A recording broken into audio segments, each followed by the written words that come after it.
Shalom, shalom, bendiciones. Ya estamos en vivo con la clase de discipulado. Seguimos con el tema 3. Este tema 3 ya nos tomó bastante tiempo. Bueno, tomando en cuenta que creo no tuvimos como 2 o 3 clases. Sí. Pero sí, pues es de los temas de discipulado más fundamentales, la redención. Entonces por eso nos ha tomado tiempo. Hemos visto 2 clases sobre esto. Esta va a ser la tercera. Esta ya es la conclusión. Ya es la conclusión sobre el tema de la redención. Bueno, lo último que vimos fue en la clase pasada los diferentes tipos de pecado caret. ¿Cuántos los vieron? ¿Los revisaron? Los diferentes tipos de pecado caret. Porque aquí hay una pregunta que estamos planteando sobre eso. Dijimos que los pecados caret son los pecados que ameritan la pena de muerte, por un lado, pero también los pecados caret son aquellos que, llevan a la persona al exilio de su alma. O sea, los pecados caret, hay algunos pecados caret que no te dan ya la oportunidad de entrar en el reino venidero. Entonces hay pecados caret para el alma, hay pecados caret para el cuerpo. Y pusimos ahí las formas que se ejecutaban la pena de muerte, y pusimos una lista también acerca de los diferentes tipos de pecado caret. Considerando eso, si lo leyeron, la pregunta es ¿qué categoría engloba la mayoría de los pecados caret? ¿Qué tipo de pecados son los que en su mayoría son considerados caret?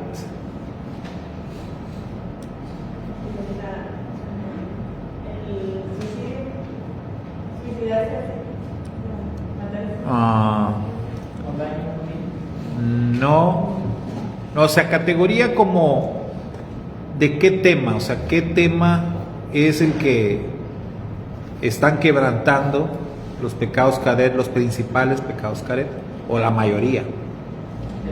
Como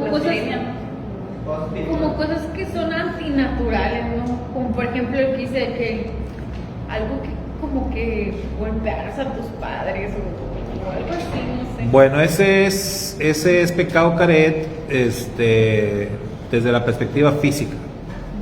O sea, que la persona era condenado a la pena de muerte.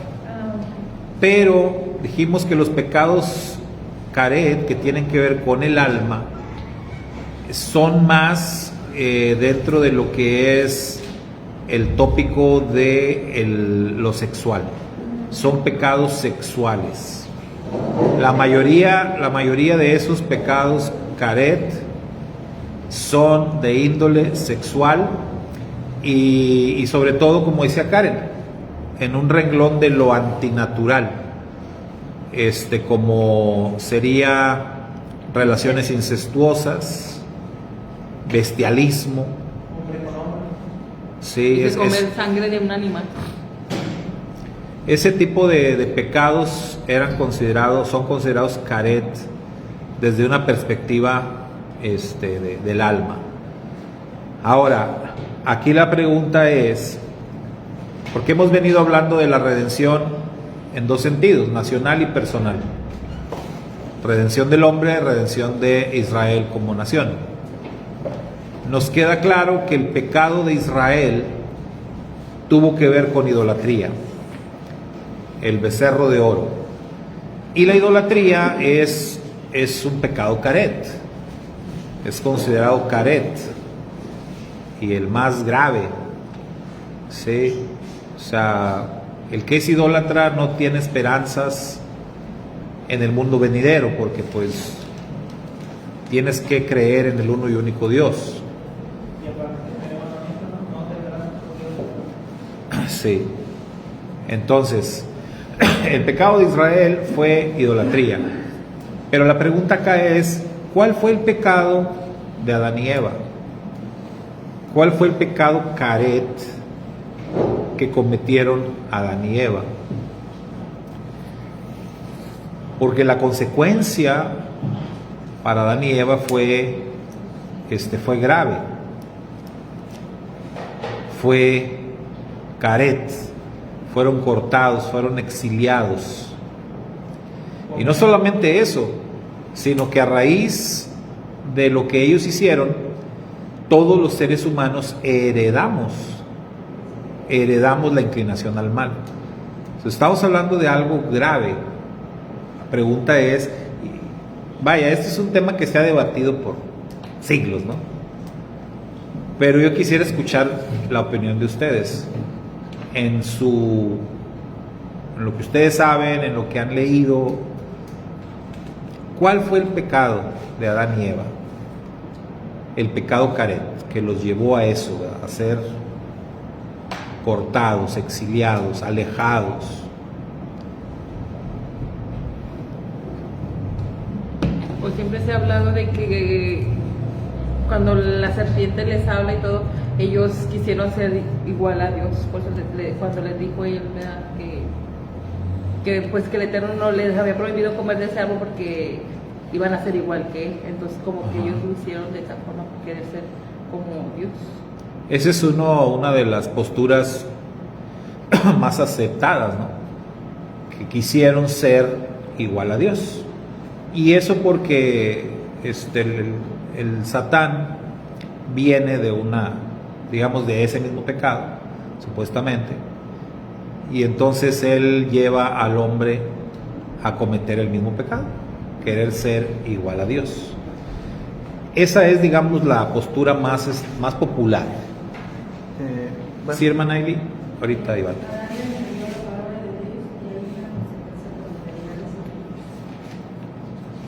Ok, Adán añadió. Ok, muy bien. Iván. Bueno, que me va a tocar clase y voy a hablar de Adán. Lo estuve repasando varias veces y es que a mí a veces me sorprende, y utilizando lo que estamos viendo con Karen de estudiar, o sea, de usar métodos de estudio, es que a mí me sorprende, a veces no es tanto la acción de comerse el fruto, sino como que el previo a ello y luego lo que sucedió después, que es como que todo porque Adán, cuando pecó Eva, Adán nunca estuvo ausente. O sea, y a pesar que sí le instruyó, pero es como que Adán como que ahí en su rollo. Ya cuando sucede ya cuando comen el fruto, Adán se excusa, como que pues es la mujer que tú me diste, pues, dile a ella, pero es como que pero tú eres el responsable invariablemente de lo que tú pienses o digas. Luego posteriormente, ya cuando sale Caín y Abel, Adán tampoco figura en esa parte, que también es otra, como que Adán como que no le importó o no le estaba dando importancia su cargo como administrador. Entonces, de cierta forma, yo pienso más que es como que Adán como que no le dio importancia, como que ¿qué importa? Así lo veo yo, porque pues Adán, aunque sea un personaje principal y una de las figuras que siempre vemos en las escrituras y siempre lo tenemos referenciado, pero Adán como que siempre es aparte, o Adán no está. Muy bien. ¿Alguien más? Sobre el pecado del Edén. Fue desobediencia, fue querer ser como Dios, fue mala administración, fue blasfemia. ¿Saben que hay una leyenda? Esta no lo voy a mencionar, ¿verdad? Lo que es una leyenda. Es una leyenda hebrea sobre el tema del Edén. Una vez lo platicamos, creo, ¿no? Platicamos acerca de Lilith. Ah, sí. ¿Se acuerdan de Lilith? Sí. Esta es una leyenda hebrea, o sea, que hubo una primera mujer. Y en esta leyenda hebrea se habla de que el fruto prohibido fue tener sexo, relaciones sexuales con el Satán.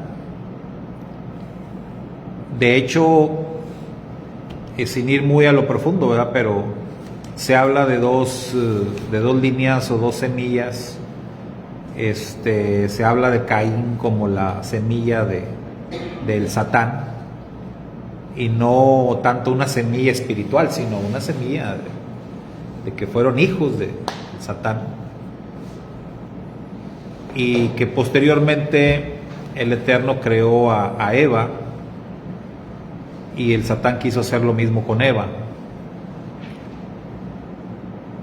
pero digamos Eva no cedió a eso, pero el hecho de que ella haya tenido ese acercamiento con el Satán fue lo que llevó al Eterno a actuar de: pondré enemistad entre ti y la mujer, entre tu simiente y la simiente suya. Pero repito, esta es una leyenda hebrea, que aunque es una leyenda, pues nos hace pensar que efectivamente entonces eso sí sería algo lo suficientemente grave como para las consecuencias que hubo, porque las consecuencias de lo que pasó en el Edén pues nos alcanzaron a todos los seres humanos. Y yo no sé ustedes, pero pensar en un acto simple de desobediencia, digo, no somos los caminos de Dios no son nuestros caminos, pero sí se vería como algo muy exagerado, que por un simple acto de desobediencia pues ya todos somos pecadores y todos heredamos la condenación, etcétera. ¿Sí, Sergio? Como en el caso de Noé, que cuando dice que maldice a su hijo por ver su desnudez, y que se está pensando que poco nada porque lo vio desnudo y ya lo maldijo a él y a toda su generación por siempre y para siempre. Y realmente lo que dice ahí cuando escribe su desnudez era porque, bueno, la explicación, acorde a lo que se da a entender después, es que pues tuvo relaciones con su mujer, porque esa era la desnudez de su padre. Entonces ya es cuando, ok, que ya da más sentido, que es algo muy fuerte, haber hecho eso y que por eso se merecía cada maldición. Pues si se fijan, por eso la lista que vimos de pecados caret, veíamos que la mayoría tienen que ver con temas sexuales. La mayoría de pecados caret. Sí. Cuando él no habla, él no explica, ¿no? Eso, o sí, es que este es un pecado caret, pues se corte, no, porque le da varias instrucciones como vas a sembrar, vas a cuidar la tierra, algo como desear, entonces si Adán no hubiera cuidado la tierra, también hubiera sido corte, porque como, o sea, yo lo veo, mi mente humana lo veo igual, no hice la tierra y comí. No sé si hay un indicativo que le tenga expresado, si haces esto, no es malo. Sí, exacto, o sea, porque se toma como si fue una sola instrucción, pero no, o sea, hubo varias. Nada más que realmente hubo unas de carácter positivo, y la única de carácter negativo, que fue de este árbol, del fruto de este árbol no comas, y fue la que quebrantó, ¿verdad? Se puede decir.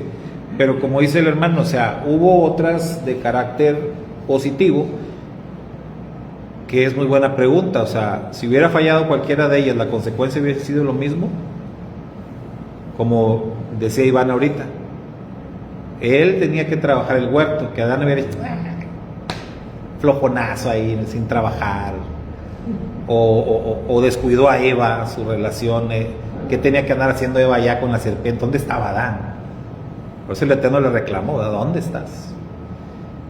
Entonces, ¿qué pasaría? Porque a como lo entendemos, pues estás quebrantando la Torah, la instrucción que se te dio, positiva o negativa. Entonces la pregunta es, ¿cuál fue en sí el pecado? ¿Verdad? Ahí en ese punto sí no se sabía, no había ni idea aún de lo que era un pecado caret. Eso ya es con el tiempo que se dan a conocer, cuando se da a conocer ya la Torah completa, y que se dan a conocer cuáles son los pecados caret, ¿sí? Pero esto nada más es como una pregunta que nos hacemos, o sea, ¿cuál fue el pecado del Edén? Es como codiciar lo prohibido, ¿no? Él Sí. codició algo que, o sea, codició y tomó algo que ya se había dicho que no lo hiciera, sin embargo ella lo tomó. O sea, Codició, tomó y comió. Cometieron idolatría. Porque También. pusieron en lugar de Dios, o sea, decidieron creer a la serpiente que a Dios. Sí. Dios dijo no es, esto es verdad. Eso también, ese es otro punto, ¿verdad? Que los sabios dicen, ellos hicieron de la serpiente su Dios, porque terminaron haciendo lo que la serpiente les dijo, en lugar de hacer lo que Dios les dijo. ¿Y qué es eso? Pues idolatría, ¿verdad? O sea, es como que no, lo que Dios dijo ya no importa. La serpiente está diciendo esto y le creemos a la serpiente. Entonces, visto así, es idolatría. Y la idolatría es pecado caret, ¿verdad? Entonces, ahí está totalmente justificable que el Eterno dijera, bueno, si quieres creerle a la serpiente y si quieres convivir con la serpiente o seguir a la serpiente, pues ándale, váyase con la serpiente. Y eso también lo justificaría. ¿Sí?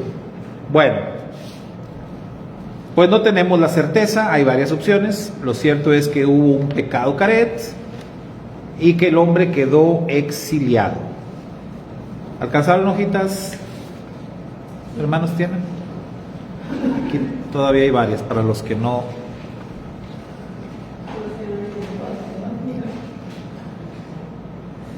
Bueno, la otra cosa que vimos en la clase pasada es que la única opción existente para redimirnos de los pecados caret es el Mashiach Yeshua. Eso lo dejamos en claro ya la vez pasada. Dijimos que la Torah no provee ningún medio para redimir pecados caret. La Torah no.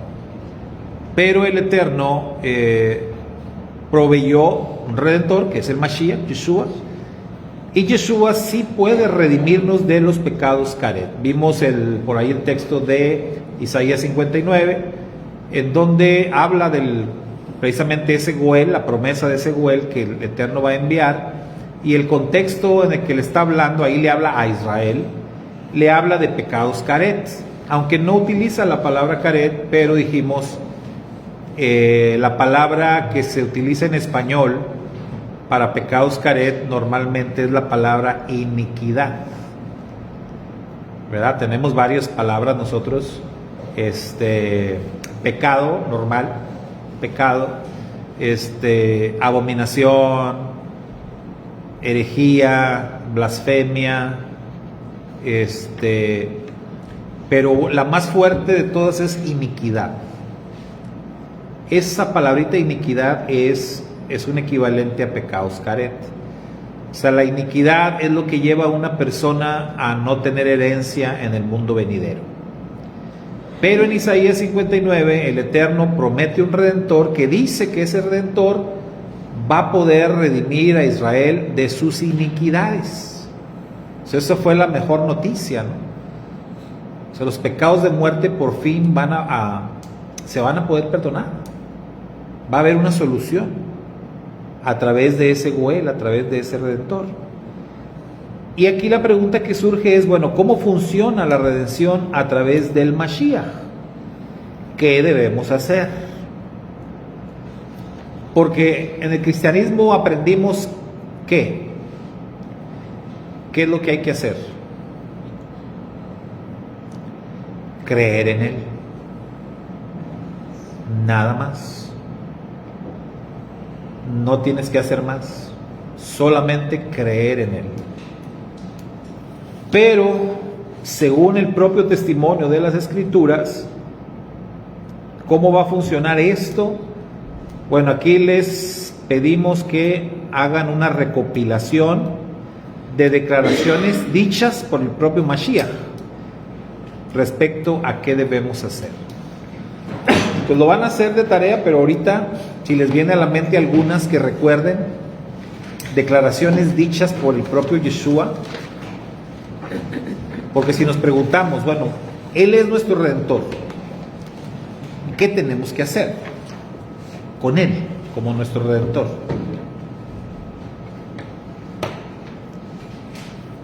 ¿Qué dirían? ¿Qué hay que hacer?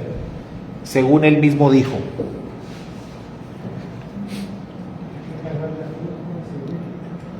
Una es seguirlo. Esa es una bien importante. Seguirlo. Y hay que entender lo que significa seguirlo. Y Él mencionó eso, ¿verdad? Cargar la cruz. Si alguno quiere venir en pos de mí, dijo el Mashiach, niéguese a sí mismo. Ahí hay una declaración. Niéguese a sí mismo. Tome su cruz de vez en cuando, no, todos los días. Tome su cruz cada día y sígame. Nada más en esa declaración hay conceptos bien profundos.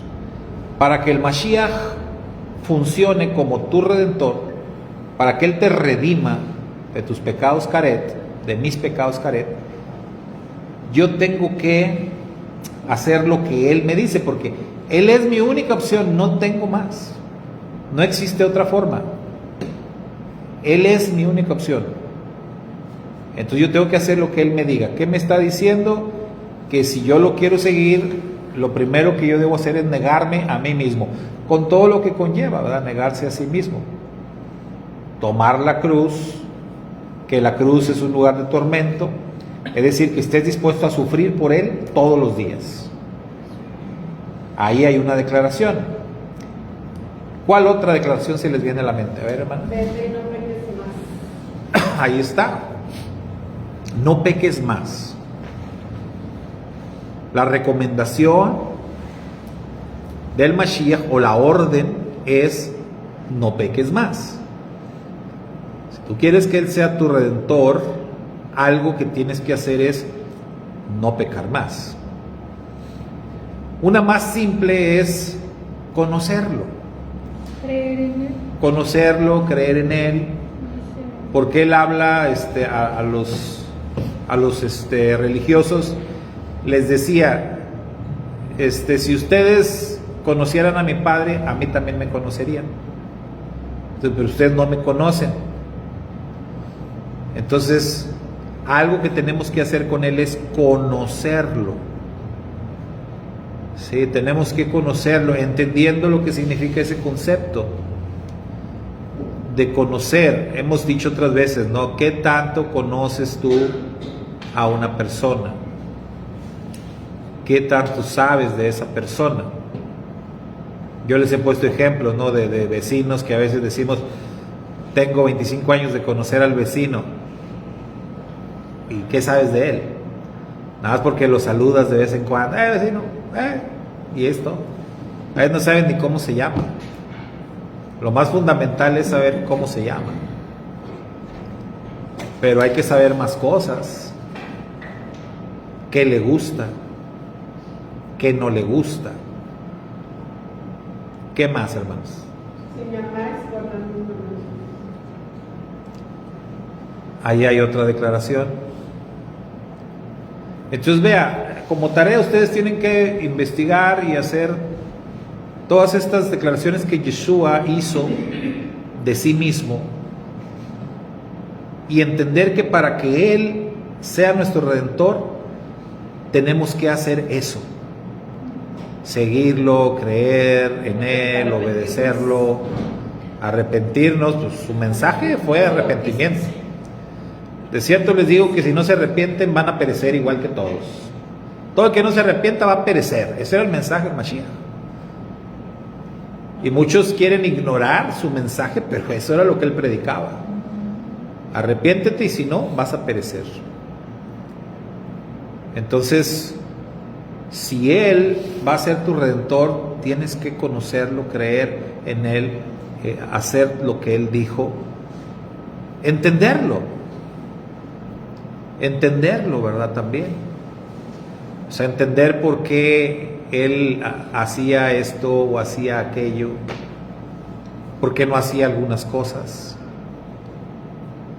por qué no hacía milagros en algunas partes, porque aquí sí, porque acá no. O sea, todo eso son implicaciones de lo que Él mismo dijo.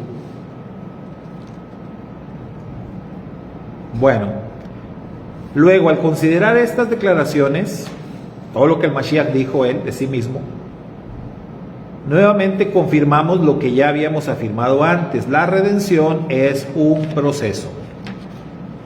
Esto ya desde la primera clase dijimos, la redención es un proceso. Ahora bien, todo proceso consta de pasos. ¿Cuáles serán los pasos de la redención? A través del Mashiach Yeshua. Es decir, si queremos poner un orden, tomando las declaraciones que mencionamos ahorita, o cuando hagamos una lista de esas declaraciones, si les podemos dar un orden, es decir, yo creo que esta va primero. Por decir, primero tengo que conocerlo, después tengo que creer en Él, después tengo que seguirlo, después tengo que obedecerlo, después tengo que entenderlo.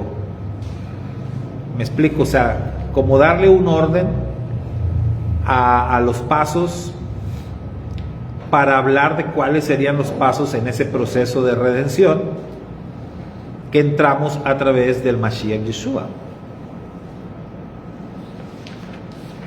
Luego acá mencionamos sobre el Rab Shaul. Rab Shaul, discípulo más aventajado de Yeshua, escribió una obra magistral acerca del tema de la redención y su proceso. Esto en el capítulo 8 de la carta a los Romanos. De allí podemos concluir lo siguiente. ¿Tienen presente más o menos el capítulo 8 de Romanos? Si no, abran su Biblia ahí, capítulo 8 de Romanos. El tema que está desarrollando el Rab Shaul ahí es la redención. Está hablando de la redención.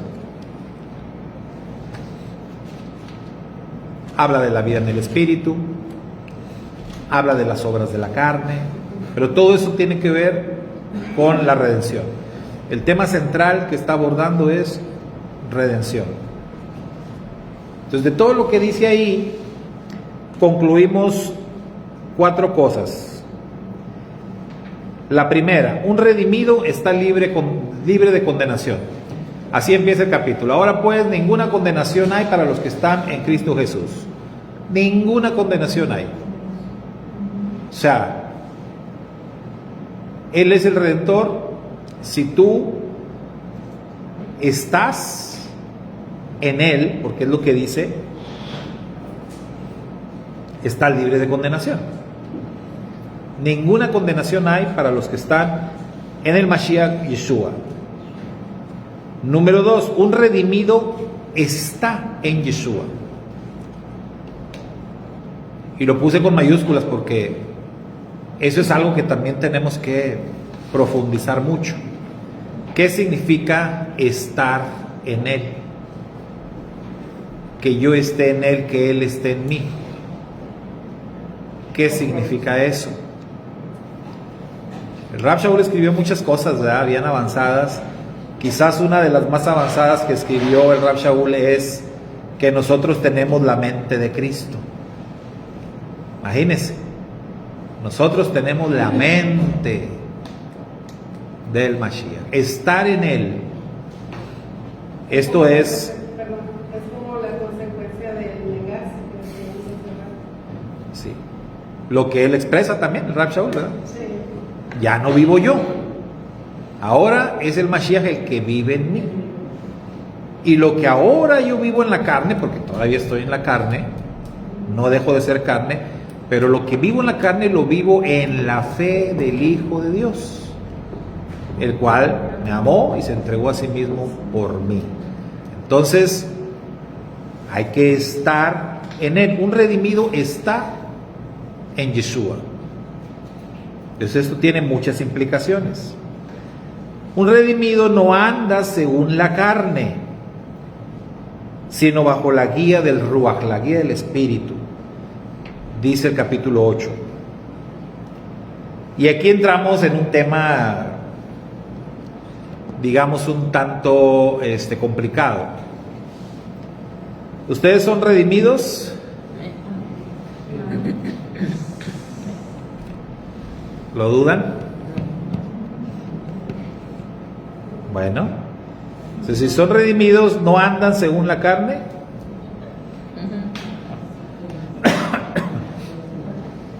¿O sí? No se ve. La medicina del proceso, creo que la meta es luchar por estar siempre en la situación de ti, porque hay un ejemplo en la escritura que me da mucho consuelo de Pedro, que le arreglaba muy seguido. Entonces Pedro dice Pablo que lo resistió cara a cara porque andaba siendo hipócrita y hacía mucho repaso en el libro. Entonces habla de que Pedro se iba mal por la onda de complacer a los que venían de Jerusalén, los judíos, y no se estaba con gente de nuevo, ¿no? Dice que Pablo le llamó la atención, o sea, que dice que Pedro aún tenía errores, la estaba regando y a veces quería complacer a la gente y no ayuda. Entonces, para mí eso me da mucha esperanza, porque por mucho ya sabemos históricamente cómo fue Pedro, ¿no? Entonces, para mí, al igual que todos nosotros, creo que todos estamos en el proceso de redención y nuestra meta principal es luchar con la cristianos, porque sería muy trágico decir, no, me la pegué hoy, no, pues ya me abandonó, ya no voy al mundo otra vez. La diferencia entre andar o no andar en la carne radica en que no lo disfrutas. Cuando una persona anda en la carne, disfruta el pecado. Lo disfruta, se lo saborea, se regodea en el pecado. Se siente a gusto como pez en el agua en el pecado. Y eso es andar en la carne. En cambio, cuando un creyente peca, bueno, estamos diciendo que no, acá viene, ¿verdad?, en el punto 4, entonces un redimido no peca, claro que sí. Pero la diferencia es que cuando un redimido peca, no lo disfruta. Le duele. O sea, a un redimido le duele pecar, le duele regarla. También Rav Shaul dijo, miserable de mí, ¿quién me librará de este cuerpo de muerte? Lo que no quiero hacer, eso es lo que hago, pero no quiero hacerlo. O sea, ya quisiera que se terminara este suplicio, este tormento, porque para él era un tormento pecar. Por eso él aquí escribe y habla de, ay, cuánto quisiera ya que venga la redención completa, que ya ocurra todo esto y se termine este suplicio. Entonces, cuando él habla de andar según la carne, hay que entender, porque luego son conceptos que muchos no batallan para entenderlos, para explicarlos. Y si te vas con la primera, dirías, no, pues entonces un redimido no debe pecar, yo sigo pecando, entonces no soy redimido, entonces ya estoy frito, entonces ya me perdí. No, no es así. O sea, aquí la pregunta real es, cuando pecas, ¿cómo te sientes? Si te sientes bien, entonces sí preocúpate, ¿verdad? Si disfrutas el pecar, entonces sí preocúpate. Pero si te sientes culpable, no te preocupes, o sea, estás en el camino. ¿Sí? El Eterno está trabajando, es un proceso. Entonces, la primera parte del capítulo 8 habla en términos de redención futura. Redención futura, redención completa. O sea, hay varias partes donde Rav Shaul está viendo hacia futuro. Él está viendo el cuadro completo Él está viendo ya el momento donde ya vamos a andar bajo la guía del Espíritu solamente, ya no más carne. Cuando dice carne es no más inclinación al mal. Sí va a haber un cuerpo, pero ya no va a haber inclinación al mal. Entonces, él está viendo hacia ese futuro. ¿Cómo sabemos esto? Porque a medio capítulo él habla de conceptos futuros precisamente. Él habla ahí de ser glorificados, él habla de la gloria venidera que ha de manifestarse, él habla de la manifestación de los hijos de Dios. O sea, hay varios conceptos que él maneja en el capítulo que son eventos que van a ocurrir en un futuro, pero él está mezclando. Recordemos, por eso el Rav Shaul era, el mismo Pedro dijo, ¿no? Este maneja conceptos muy elevados, muy complicados. Él te hablaba y te mezclaba las cosas, como cuando dice, me parece en la carta a los Efesios, es donde dice, nos hizo sentar en los lugares celestiales. ¡Wow! ¿Cuándo pasó eso? O cuando él habla de que él nos conoció desde que antes que el mundo fuese. Él ya nos conocía, nos escogió antes. O sea, son conceptos muy elevados, ¿verdad? Que decimos. Estamos sentados en los lugares celestiales con el Mashiach. Pues cómo, yo aquí me veo todavía. Pero él veía esos conceptos. Y como los mezcla, de pronto mezcla el hoy con el futuro y todo, resulta un poquito difícil. Pero en este capítulo eso es lo que está haciendo. Luego él también dice que en esperanza hemos sido redimidos. Algunas versiones dicen salvos. En esperanza hemos sido salvados. ¿Y qué quiere decir esto? Él lo explica también. En otra parte, ¿no? ¿Qué es la esperanza? ¿Es algo que ya tienes? No, la misma palabra lo dice, es algo que estás esperando. Porque si no lo tienes que esperar, pues ya no es esperanza, ya lo tienes. En esperanza hemos sido salvados, entonces nosotros estamos a la espera de la redención completa. Sí somos redimidos porque ya iniciamos un proceso. Hay que completar ese proceso, ¿sí? De eso es de lo que se trata.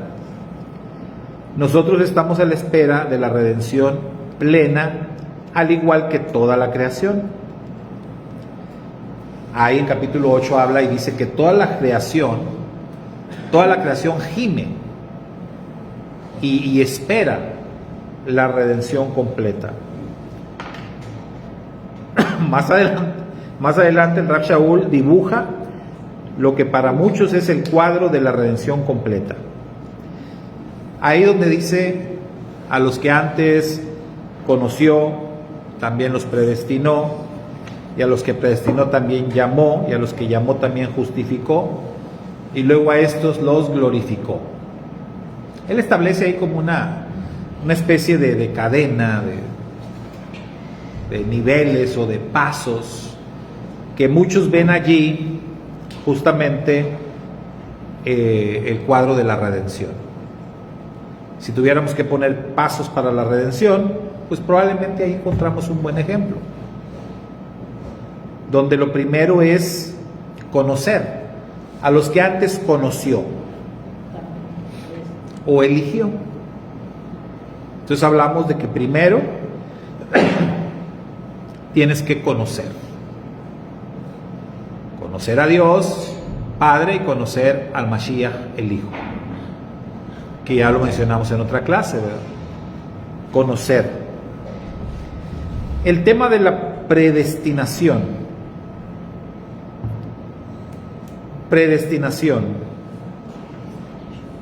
¿Cómo entienden ustedes esto de predestinación? Porque se han hecho hasta doctrinas de esto, pero para mí la predestinación es algo distinto.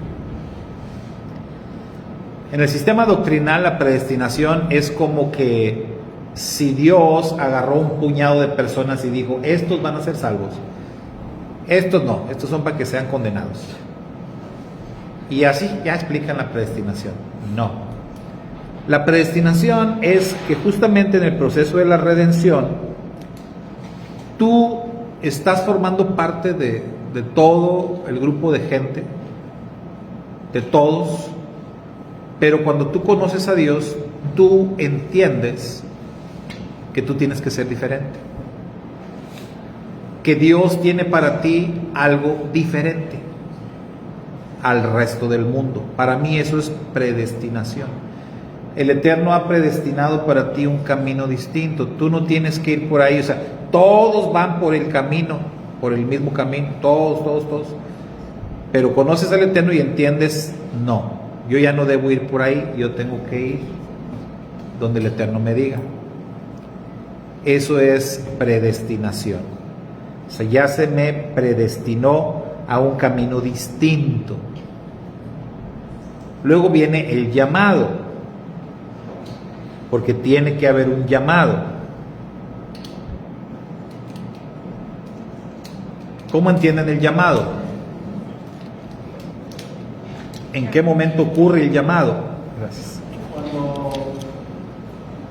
Cuando se da cuenta de que está haciendo las cosas mal. Yo creo que así como Adán y Eva se dieron cuenta que existía el mal, así las personas que están inmersos en su mundo, de repente se dan cuenta que existe el bien, que hay otro camino, están viviendo sus vidas locas, y de repente se dan cuenta que hay algo más aparte de lo que están haciendo. Una cosa es entender lo que Dios tiene para ti y otra cuando ya lo haces. O sea, el llamado es cuando ya Dios te dice, o sea, ya basta, o sea, ya tienes que, ya entendiste, ya. Es el llamado. El momento en que cambias de dirección, definitivamente. El momento que ya escuchas ese llamado y cambias de dirección. Entonces primero conoces, entiendes, pero luego hay un llamado. Luego viene la justificación, que es un tema muy amplio. La justificación tiene que ver con santificación también. Un proceso dentro del proceso. Y todo va a culminar con la glorificación. Que el momento de la glorificación, pues es cuando ya no hay más inclinación al mal, lo que tanto anheló el Rab Shaul, ¿no? Que ya no se me antoje pecar, para nada. Cuando no hay inclinación al mal, adiós, ya. Es porque ya fuimos glorificados. Y aún la glorificación también es un proceso. Son procesos dentro de los procesos. Se habla de que el proceso del Mashiach, el proceso de glorificación del Mashiach, duró aproximadamente 40 días. Entre que él murió, resucitó, y hasta 40 días después ya ascendió al cielo. No podía ascender antes, hasta que se completara su glorificación. Entonces hay una etapa, hay un proceso de glorificación. Platicábamos mi esposa y yo de esto y comentábamos que cuando una persona está enferma, está en agonía, de pronto entra en una etapa como que ya la persona ya no está. O sea, sí está, porque ahí está y todavía respira, y no la declaran muerta, pero realmente ya no está.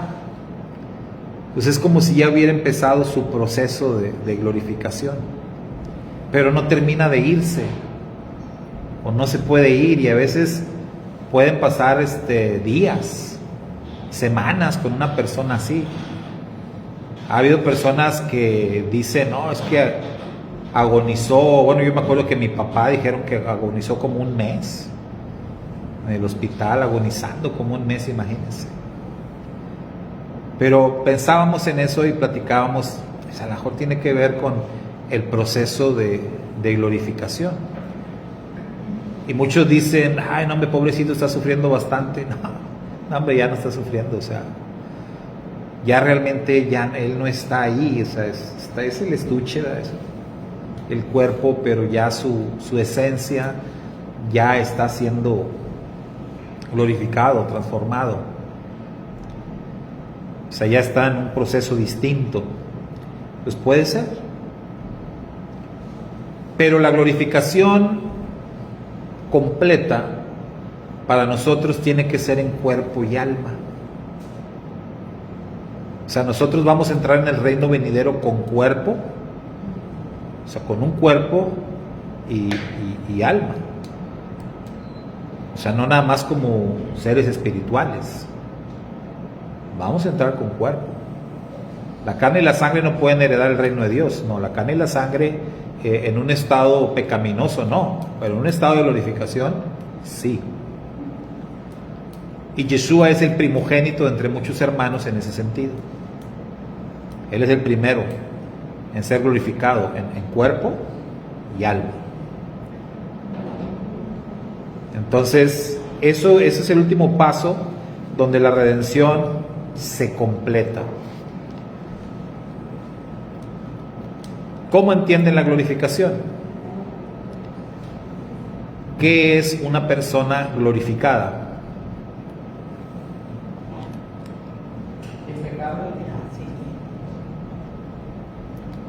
Sin pecado, ¿qué más?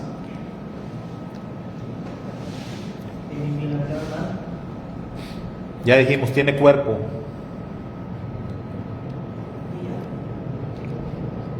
¿Qué más?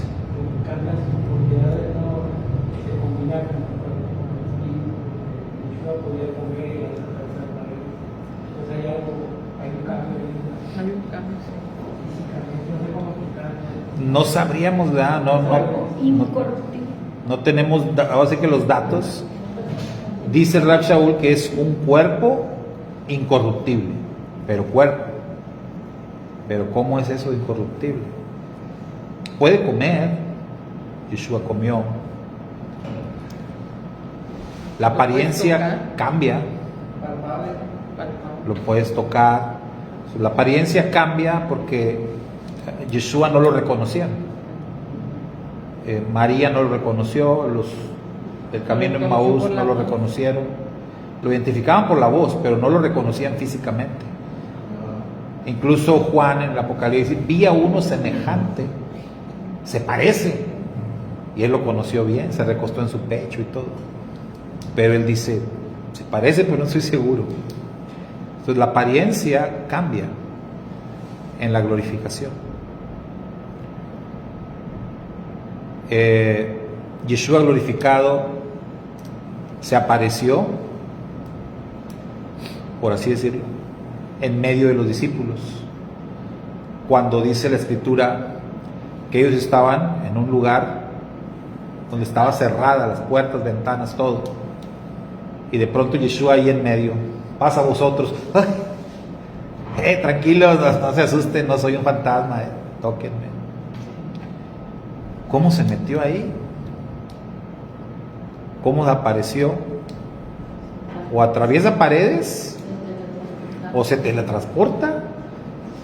¿O usa portales? O para el tiempo. ¿O detiene el tiempo? No sabemos. Pero todo parece indicar que estos cuerpos glorificados, me gusta, es algo, o va a ser algo muy especial. Sí. Entonces, esa es la etapa de la glorificación. Algo que dice el Rab Shaul es que este proceso es difícil y es doloroso, pero también dice que la victoria es segura. En todo esto dice, somos más que vencedores. Pero El requisito es permanecer en Yeshua. Otra vez, estar en Él y permanecer en Él. El tema de la perseverancia no es negociable en la redención. O sea, hay que terminar la carrera. Hay que terminarla. Entonces, de eso es de lo que se trata el proceso de la redención. Entonces, como ya vemos, no es tan sencillo, no es tan fácil. El mismo Rab Shaul dijo no que lo haya alcanzado ya, pero ahí voy, prosigo a la meta, ¿sí? Voy avanzando. Pero este es un proceso, mis hermanos, un proceso que hay que terminar. Entonces todo el capítulo 8, Romanos, habla de redención, habla de situaciones difíciles, complicadas, sufrimientos, por causa de ti somos muertos todo el tiempo, etcétera, etcétera. Pero en todas estas cosas somos más que vencedores por medio de aquel que nos amó. Y termina diciendo, por lo cual estoy seguro de que ni la muerte, ni la vida, ni ángeles, ni principados, ni lo alto, ni lo profundo, nada nos puede separar del amor de Dios, que es en Cristo Jesús, Señor nuestro. O sea, estamos seguros, pero otra vez, hay algo que nosotros debemos hacer, que es permanecer, perseverar, y así alcanzar la redención completa. ¿Sale? Bueno, concluimos. Shalom, shalom, bendiciones a quienes nos acompañaron a la distancia.